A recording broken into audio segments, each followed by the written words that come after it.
What's up, guys? Welcome to week 198 of Skyrim Mods Weekly. So I know last week I named Mollog Balls Inferno as the best mod ever. Well, let's just say it did not take very long for another mod to challenge the throne. Out of almost 200 weeks, the two best mods ever made end up being 197, and now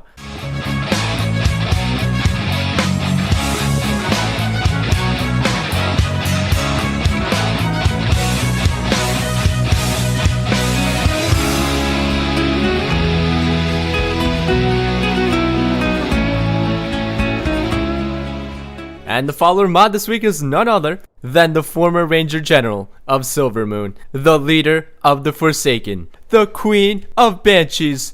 I don't even know what Banshees are. They might be those trucks you drive in Halo. But this is Sylvanas Windrunner from World of Warcraft. And as you can see, her face looks like Sylvanas' face. Her armor looks spot on. But what's this? There's even an optional file for pre-undead blood elf Serana. Oh fuck. Sylvanas, holy shit. It is glorious. Glory to the Sindora. Okay. If you thought Sylvanas was hot when she was dead, you ain't seen her when she was alive yet. Which is pretty much the same, except her skin's not great. When it comes to battle, Sylvanas is no pussy, unlike Pino, capable of taking out her signature bow and sniping down enemies, but at the same time, down to take her one-hander out and get down and dirty. With the obvious contributions of Pino contributing so much to every single battle we have, also she summons phantoms of herself, which may or may not make her slightly overpowered. Now the only issue is that you can kind of tell that she doesn't really belong in the universe of the Elder Scrolls. Her ears obviously too long to be Dunmer. Next up, we have a new player home mod called Azir's Dawn by Anti-Scamp. And I swear, homes just get better and better looking. So, step inside your newly acquired home that you had to do literally nothing for except step through the door. And look around and think to yourself, wow, what did I ever do to earn this? So this is one of the most eclectic homes ever, right? It takes inspiration from many styles, from the lore friendly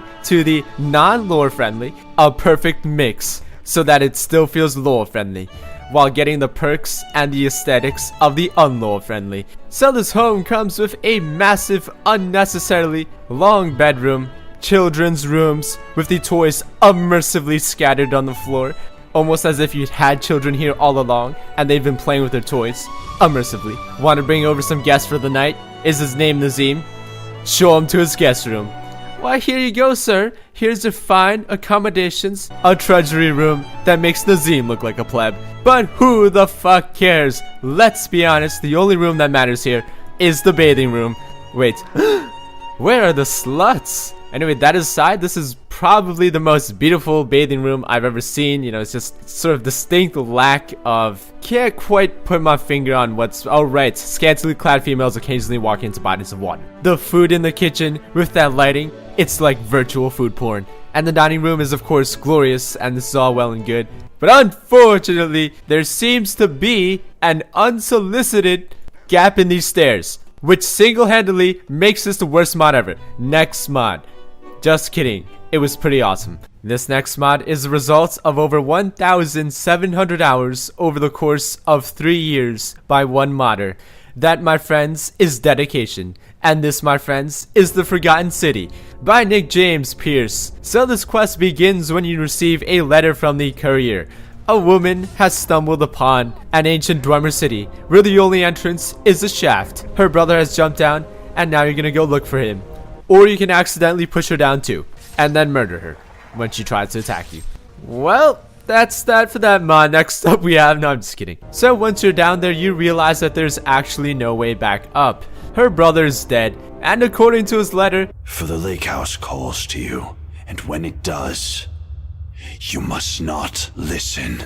There are only a few options here. Kill yourself, go into the lake house, or kill yourself, because you better kill yourself, or I will. Kill him when he tries to kill you, take the key to the lake house which he told you not to go into. So something terrible happened in the past that caused everybody in the Forgotten City to go extinct. This is why, at the expense of my own life, I must open a portal that will take you into the past, before all this began.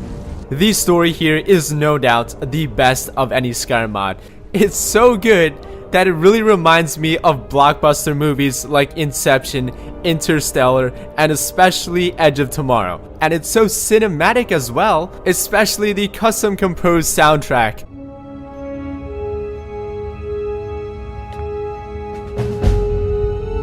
It's almost like the Hans Zimmer to Christopher Nolan. That's probably just a dramatization, but you know what I mean. So there's something obviously very special and different about this city. The dwarves who built it left the inscription pretty much everywhere that says, "The many shall suffer for the sins of the one." So me, just normally seeing an important person on the edge of a very high cliff, naturally, Good day, sir! Shall suffer for the sins of the one. and the moment this happened, I already knew that this mod was different. So this inscription pretty much states that if you commit a crime, everybody's gonna die. So seeing as how you came from the future and everybody was dead in the future, somebody obviously broke the law here, and it is your job to investigate and find out who would do such a thing, to hopefully stop him before he commits the crime and murders everybody. A paradox, you see, would involve changing the past so as to prevent the events which caused you to travel back in time in the first place. What's amazing is how much freedom you have here to go about this investigation in your own way. It's not a quest line like the vanilla game where you follow quest objectives one to another until you find the answer. This is completely non-linear. I literally have never felt such a sense of freedom in what I wanted to do. The whole town is one gigantic puzzle. It's people, the pieces, and your job is to assemble them and find out what's going on. But not only just people, but the town itself has so many secrets, it's ridiculous. Although it looks small and simple on the outside, you will quickly realize that there's so much more to this town than meets the eye. From the Jarl Citadel, to the abandoned castle, to the underground tunnel system that connects to everybody's home, there's so much to see, stories to hear, puzzles to solve, before you get to the resolution. Unfortunately, it is possible to get to the resolution without having to do any of it at all. So the one huge price you have to pay for such non-linearity is the risk of stumbling upon the answer before you do everything else. That's right, if you look in the correct places, it is possible to finish this within 20 minutes, even though there's about 6 to 7 hours of content here. It's like fucking Mass Effect, where you don't go to any of the planets and then you do the final mission and everybody fucking dies. I just wish he put some sort of blockade or barrier, something you had to do before you were able to access that final answer to finish the mod. But what's most interesting is how the dwarves' law has affected everybody here. Just imagine a society where any sort of violence causes everybody to die. That is the city in a nutshell. Although everybody obeys the law because nobody wants to die, there are some people who use these rules to their advantage, and thus there are some darker things going on here. There are definitely some tough ethical dilemmas here, and if you make the wrong choice, boom, everybody's dead. Go back in time, redo it all over again. You're gonna find yourself walking back into the lake house constantly. But it's also cool because every time you come back, you know a little bit more. You're gonna make the right choices. And that is the beauty of this mod. You make choices, you see what happens. If everybody dies, you do it all over again. And the finale of this mod was magnificent. There's definitely a twist here. It'll throw you for a loop. You might not see it coming.